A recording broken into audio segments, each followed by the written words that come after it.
From LEX 18, your official UK sports station for Big Blue Nation, this is BBN Tonight.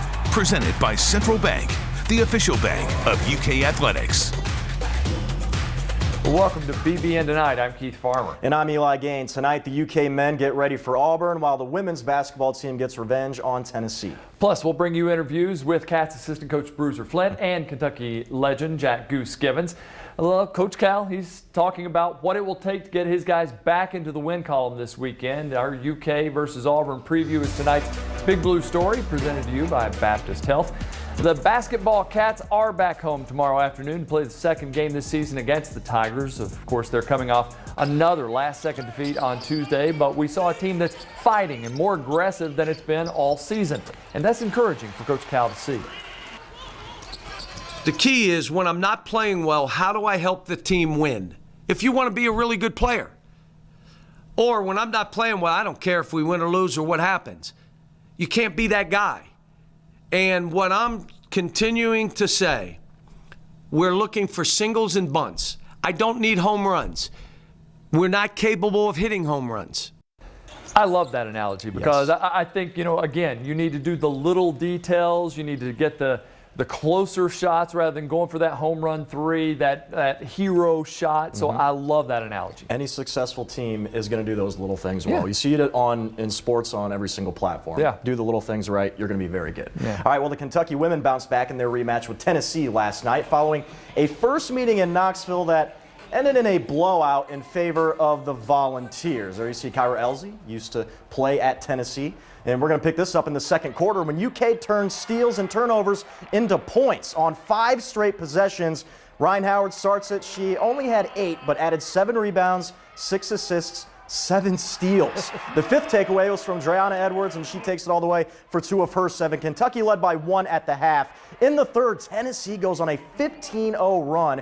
Ray Burrell knocking down the 3. She led the Vols with 22. Tennessee led by as much as 6, but in the fourth, it was Chastity Patterson. Moved to the 2 spot, hit a couple of big threes, led the Cats to 21 points on 3 of 5 from long range. Kentucky would get the lead back, and then Jasmine Massengill, who got the start at point, also at 11 points, including 3 three-pointers. As the final score at Rupp Arena, 71-56, and Kyra Elzy's first win over her alma mater as head coach.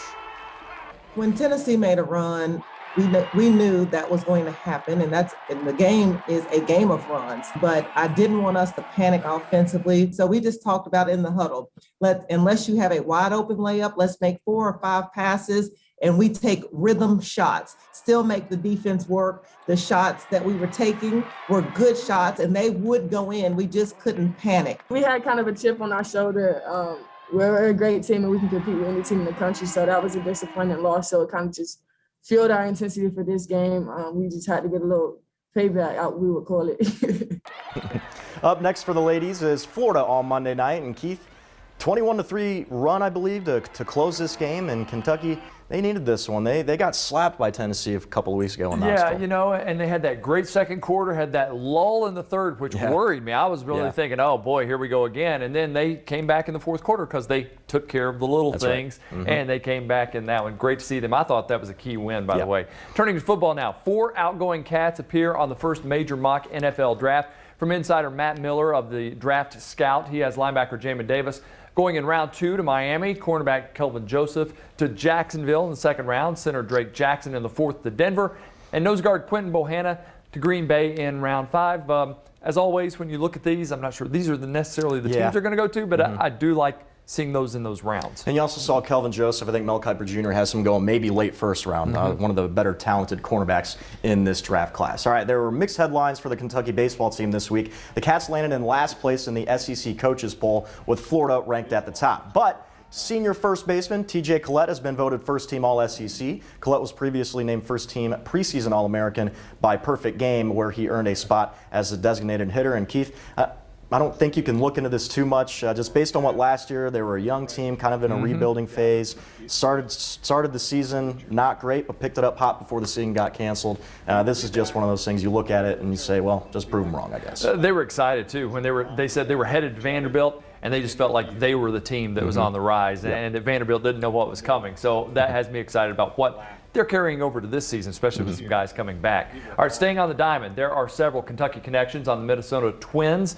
The Major League franchise has now added 2 more former Cats, pitcher Andrew Albers and utility player J.T. Riddle. They joined former Kentucky pitcher Taylor Rogers on the Twins' spring training roster. The UK women's swimming and diving team has earned its highest ranking in school history, checking in at number 3 in the latest College Swimming and Diving Coaches Association of American Division I poll. Say that 5 times fast. The historic mark comes after the then number 10 Cats dominating number 19 Louisville in the regular season finale on January 23rd. It marked Kentucky's largest triumph over U of L in the last decade. The Cats won 13 of the meet's 16 events. It also marked UK's 4th straight win over a ranked Louisville squad. The Cats begin their postseason next week with the SEC Conference Championship. And here's a follow-up on Abby Steiner, the UK track and field star we interviewed this week. The junior sprinter is receiving votes on the mid-indoor edition of the Bowerman Watch List, awarded annually to the most outstanding collegiate male and female track and field athlete.